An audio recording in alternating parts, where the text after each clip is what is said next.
Irmãos, que a paz de Jesus nos envolva nesses momentos de dificuldades em que vemos que o mundo está chegando realmente num momento de transição em que ou realmente agimos como cristãos ou passaremos por dificuldades maiores ainda.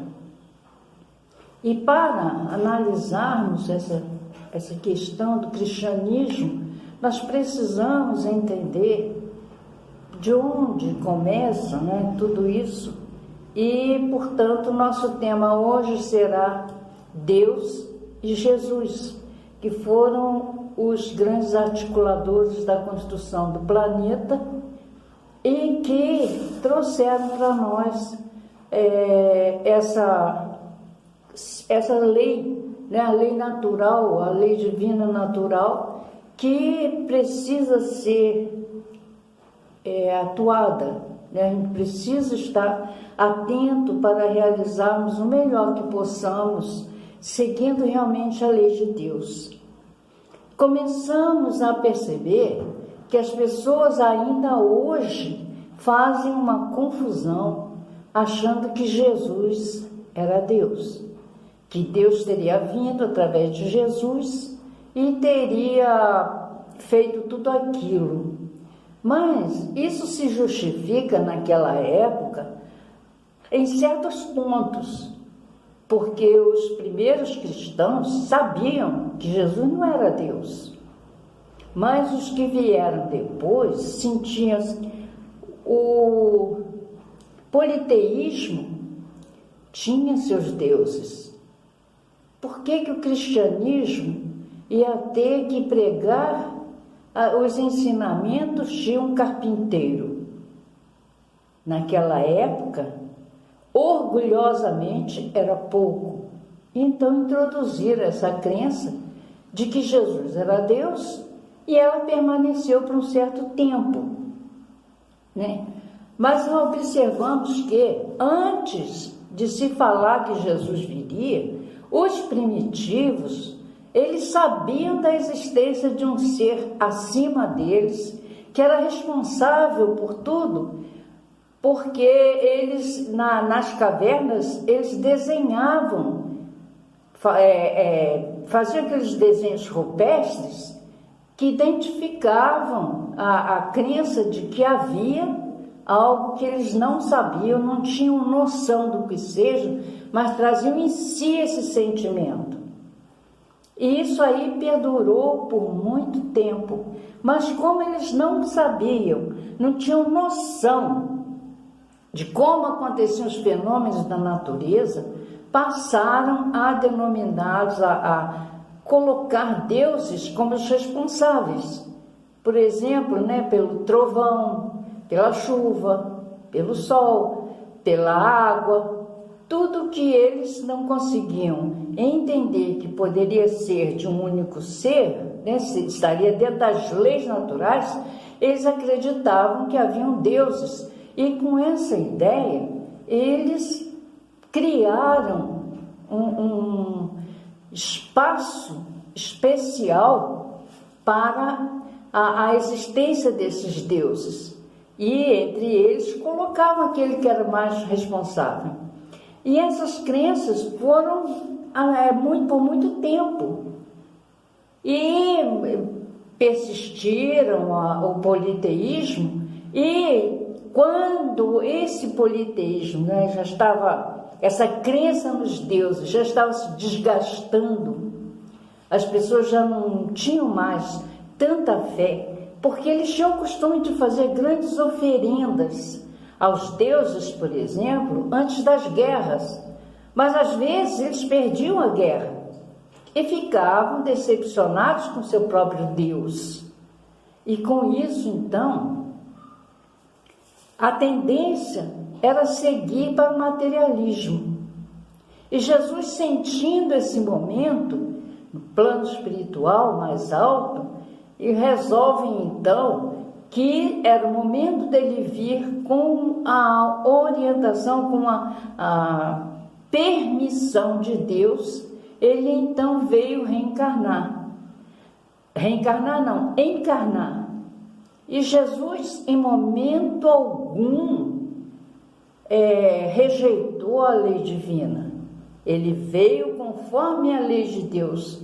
Porque se houvesse essa possibilidade de alguém reencarnar sem necessidade de ser gerado no ventre de uma mãe, né, sem que houvesse essa condição, por exemplo, né, de como nós nascemos, ele estaria rompendo com a lei de Deus. Portanto, Jesus mesmo disse que ele era o caminho, a verdade e a vida, e ninguém vem ao Pai senão por mim. Então tem pessoas que acham que Jesus era Deus por essa fala de Jesus, mas ele diz vem, porque nós só podemos chegar a ter perfeição relativa a Deus seguindo o caminho traçado por Jesus, pelo Evangelho de Jesus.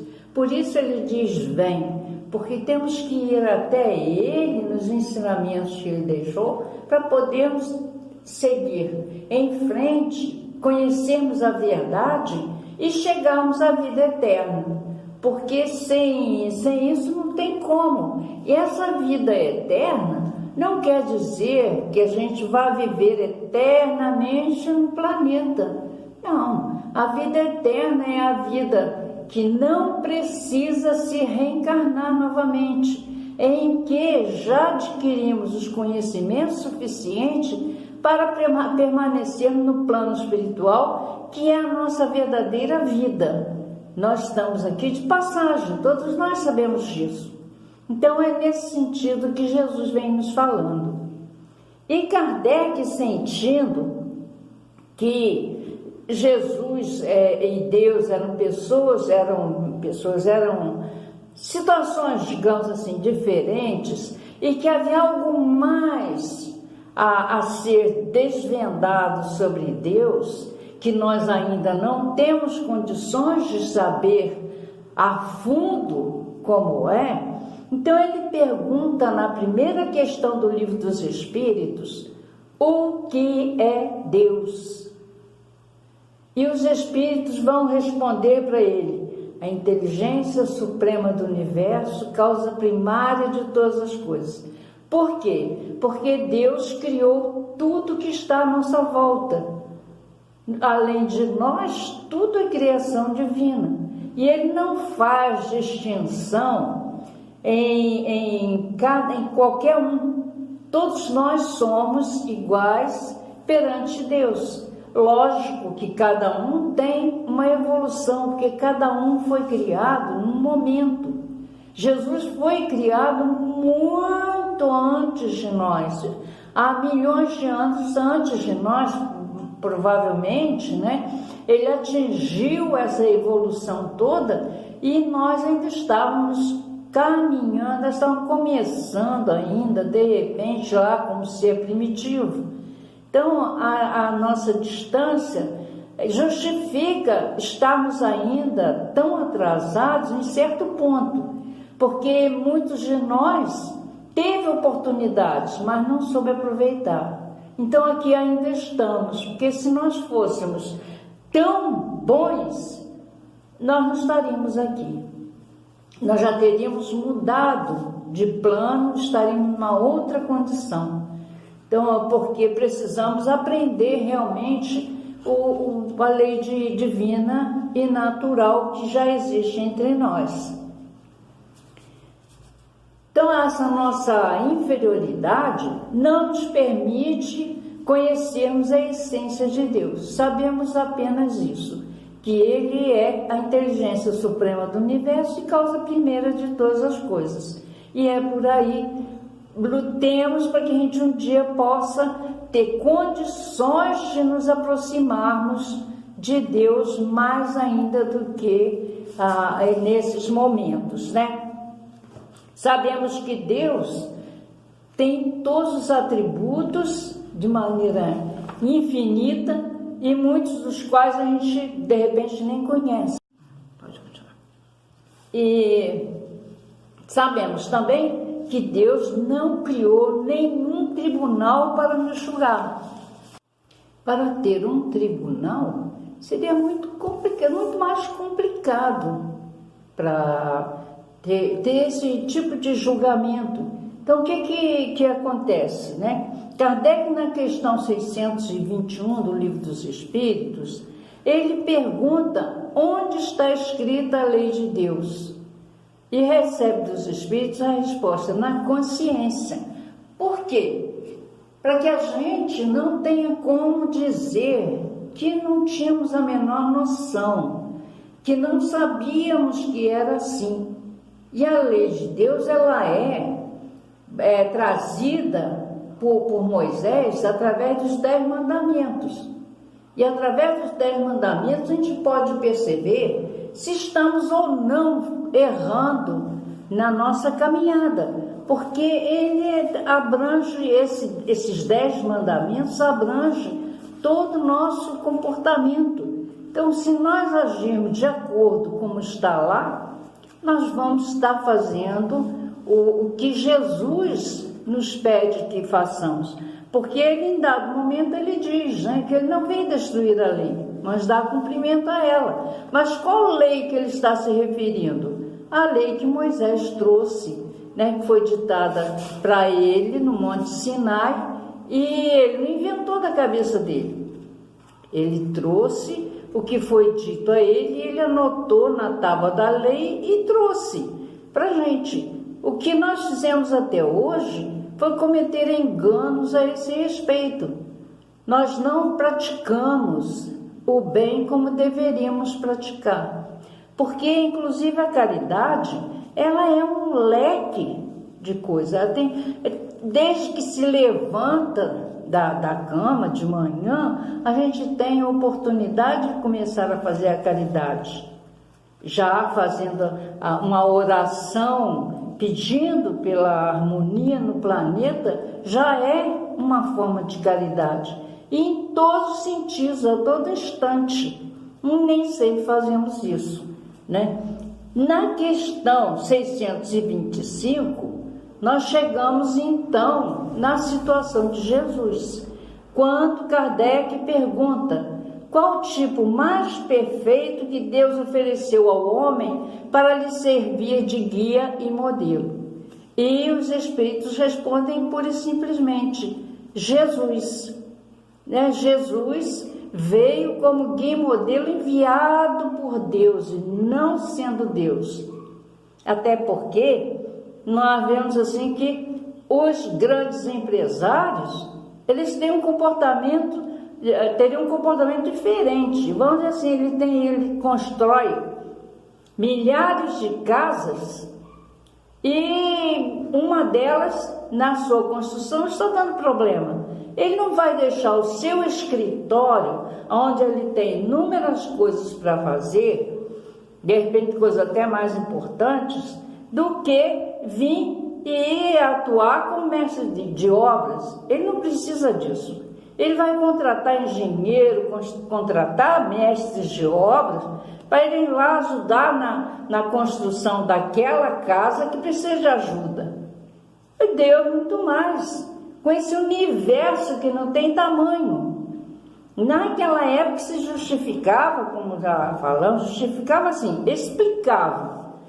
Porque as pessoas acreditavam que só existia o planeta Terra, que ele era plano, que tinha um céu cheio de estrelas para enfeitar a noite e que o sol ia de leste para oeste durante o dia e a noite passava por baixo para amanhecer no outro dia. Então, para eles, isso aí fazia sentido. E muitas das vezes pensavam, né? Poxa, como já falamos, os politeístas acreditavam, tinham seus deuses. Como é que a gente ia dizer que o cristianismo não tem Deus?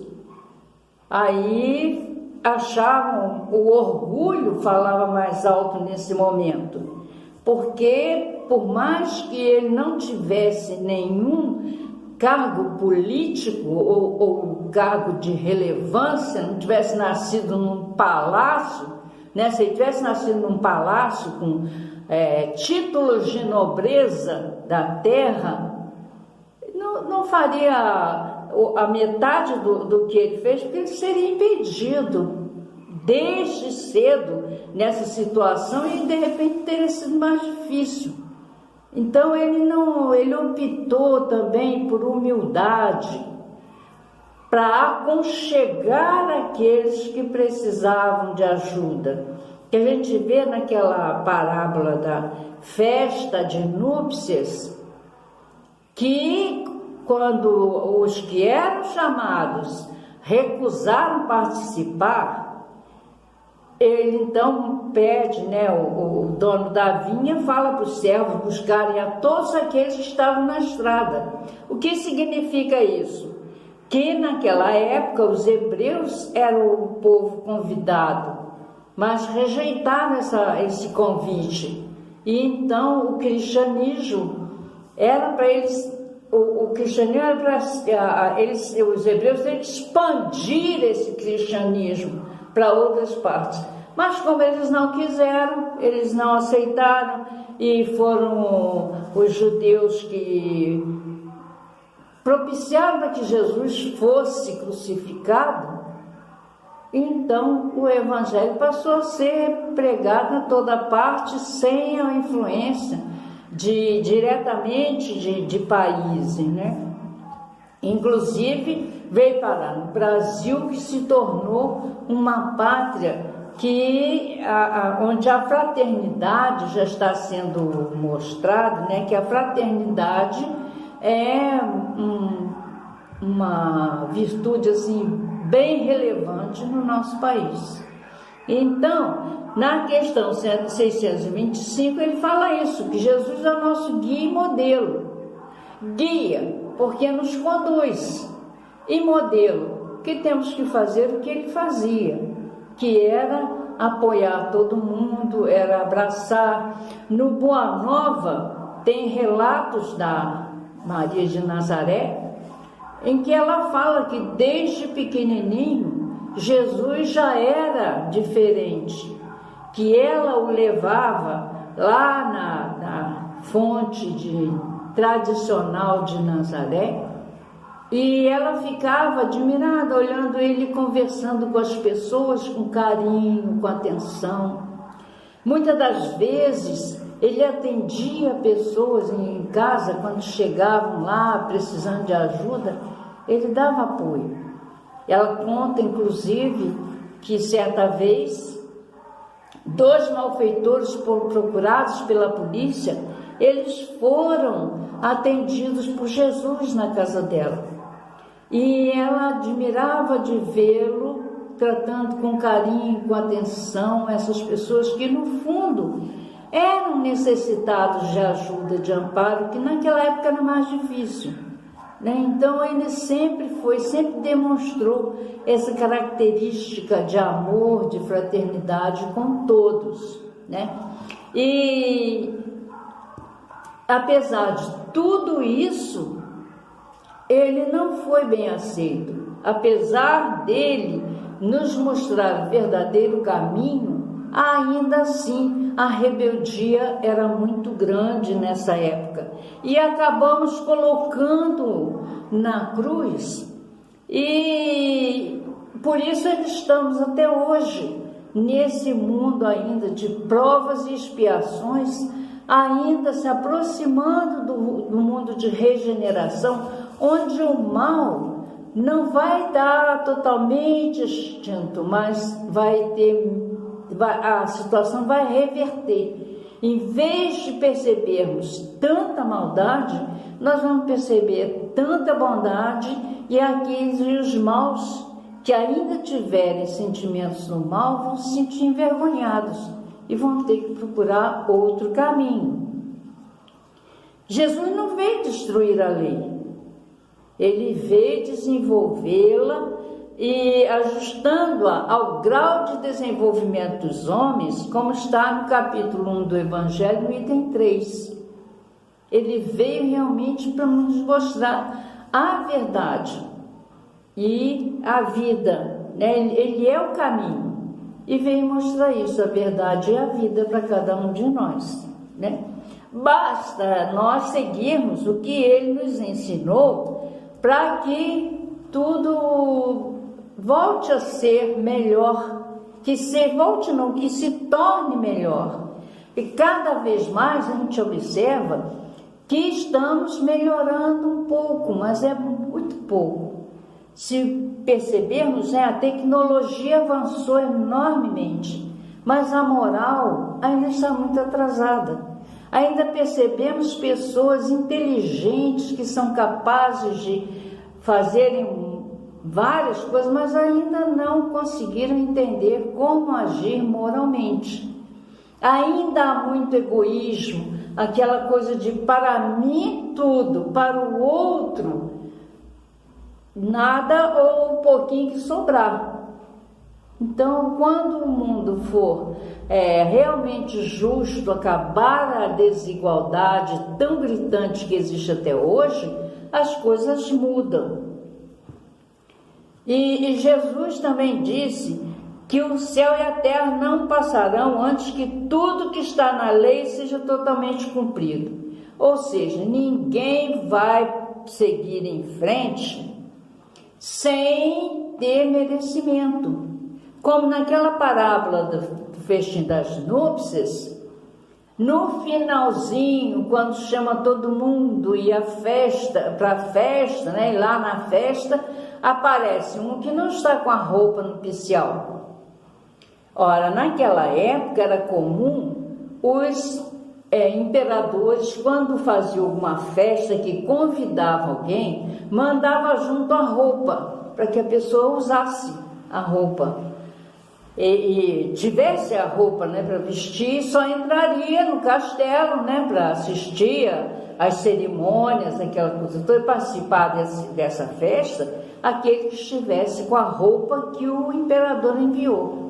Então, Jesus aproveita essa condição humana para explicar que ninguém entra clandestinamente no plano espiritual. Então, eu posso dizer que eu acredito em Jesus, que eu acredito em Deus, que eu concordo com o Evangelho, mas se eu não estiver pregando nos gestos, nas palavras, nas atitudes, sem precisar estar lá na tribuna gritando coisas assim, não adianta. Basta dizer, eu acredito, não é o suficiente. O acreditar é no fazer. Se eu acredito, por que eu não faço? Então aí fica aquela interrogação. Então, não está valendo de nada. Então é preciso que a gente realmente vista a túnica do Evangelho e pratique o Evangelho em todos os sentidos. E a gente percebe, né, que ele está querendo dizer que o mundo espiritual é o verdadeiro mundo, que nem o mundo material se tornará melhor sem que exista uma harmonia, uma fraternidade entre os seres humanos, né? E aí questionando, né, Jesus vai voltar a encarnar? Ele vai precisar voltar a encarnar, como muitos esperam, muitos falam que quando Jesus voltar, porque Jesus vai vir. Começa por aí, existe muita fantasia também nessa história, né? Que ele vem para julgar, vai separar os bodes das ovelhas, né? Os maus dos bons. Mas não é nesse sentido dele voltar novamente do jeito que ele veio da outra vez. E muito menos ainda, não é ele que tem que voltar, nós é que temos que chegar até ele. Porque Jesus continuou evoluindo, tem mais de 2000 anos que ele aqui esteve. Então não é possível que ele tenha parado no tempo, tenha ficado como naquela época. Então hoje ele é muito mais brilhoso do que naquela época. E já naquele momento, Paulo de Tarso, né, o antigo Saulo, quando está na estrada de Damasco, que Jesus aparece para ele, a luminosidade era tanta que ele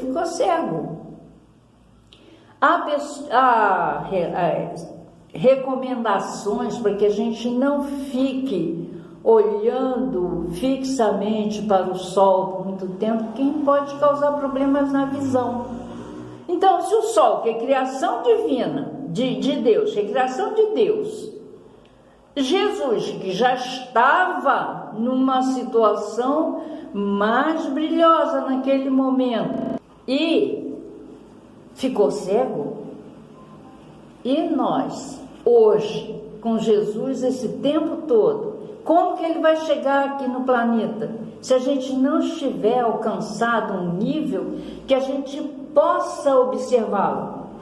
Então a gente tem que crescer também. E tem que fazer brilhar a nossa luz, como ele disse.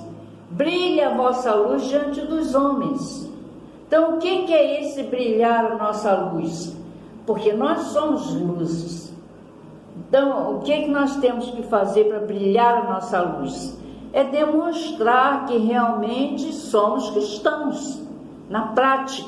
Portanto, Jesus não encarna novamente, porque não haverá necessidade. Nós é que vamos melhorando as nossas condições para nos aproximarmos. E nesses momentos de aflição e dor, lembremos que Jesus nos diz: venham a mim todos vocês que estão cansados e aflitos, e eu os aliviarei. Tomai sobre vocês o meu jugo e aprendei de mim, que sou manso e humilde de coração, e encontrareis repouso para suas almas, porque meu jugo é suave e meu fardo é leve. Está em Mateus capítulo 11, versículo 28 a 30. Então, meu jugo é suave, ou seja, né, jugo quer dizer domínio, quer dizer mando, né? A pessoa está subjugada àquela outra. Mas ele diz que o dele é suave, ou seja, a gente tem que seguir o que ele está nos propondo, nos ensinando, e mostrando com essa história do jugo que não temos outra saída a não ser praticarmos o que foi ensinado no Evangelho. E isso é uma coisa até fácil de se fazer, desde que a gente acabe com o egoísmo, com orgulho, que são os vícios mais tenebrosos que existem. E o fardo é suave. O fardo significa um peso, porque senão nós vamos ter que carregar um peso nas costas, porque o fardo de Jesus é leve. Ele não nos pede nada de extraordinário, nada de difícil, nada de praticamente impossível de realizar. É só isso, combatemos o egoísmo e o orgulho, é o que nos basta, né? E chegamos então ao nosso final, onde buscamos na Gênese, no capítulo 17, item 26, a seguinte fala de Kardec: Jesus tem por missão encaminhar a humanidade terrestre ao bem. A missão de Jesus é nos conduzir ao bem, disponibilizando condições para que o ser humano evolua em conhecimento e em moralidade, evolua tecnologicamente e moralmente, né? E tendo por missão transmitir aos homens somente a doutrina de Jesus em toda a pureza, pode exprimir esse pensamento. Por isso foi que ele disse: toda planta que meu Pai Celestial não plantou será arrancada. E ao dizer isso, que toda planta que meu Pai Celestial não plantou será arrancada, Jesus está querendo dizer que todo o equívoco que foi criado em cima do cristianismo, toda a fala enganosa que ainda existe em toda parte, ela não vai prevalecer, ela não vai permanecer. E a verdade do cristianismo e sua pureza terá que vir à tona realmente para todo mundo. Ninguém poderá ficar achando que é dono da verdade. O que é a verdade? Né? A verdade, ela hoje é de um jeito, amanhã ela já é de outro. E de acordo com os nossos conhecimentos. Então, que a gente cresça realmente em tecnologia e moralidade. E não deixe passar a oportunidade que estamos tendo de cada vez mais servirmos a Jesus, participarmos da seara dele, para que a gente possa realmente viver num mundo aonde o mal não tenha presença tão atuante, aonde a gente não veja tanta corrupção, tanta situação difícil, porque na realidade a corrupção é fruto do extremo egoísmo e do extremo orgulho que precisamos derrotar. É isso aí, que Jesus nos abençoe, nos dê muita paz, e a gente possa realmente dizermos no fundo do nosso coração: eu sou cristão. Muita paz.